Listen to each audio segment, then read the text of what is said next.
Al-Qaida is using Pakistan to rebuild and plan attacks on Western nations, according to the State Department report. It says Al-Qaida and its allies are using remote areas in Pakistan as a safe haven and training ground for terrorists. The report says Al-Qaida has sent fighters to the insurgency in Afghanistan from Pakistan. Pakistan's stability has become a source of concern for the U.S. in the past year as the Taliban advanced to within 100 kilometers of the country's capital, Islamabad. The number of terror attacks in Pakistan doubled over the past year, the report says. The State Department's acting coordinator of counterterrorism, Ronald Schickler, says the threat is escalating.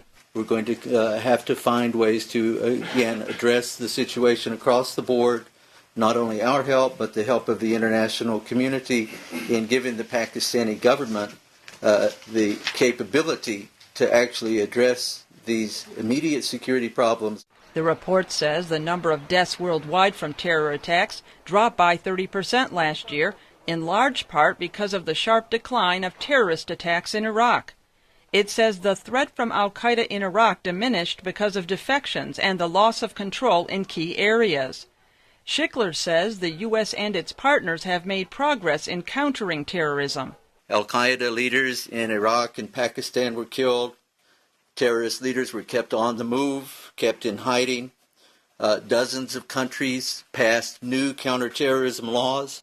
The report says, once again, Iran remains the most significant state sponsor of terrorism. It says Iran continues to support terror groups to advance its regional goals, including lethal support to groups that target security forces and civilians in Iraq. Schickler says terrorist groups are using the media to promote their causes. He says the U.S. must work to counter their propaganda more effectively.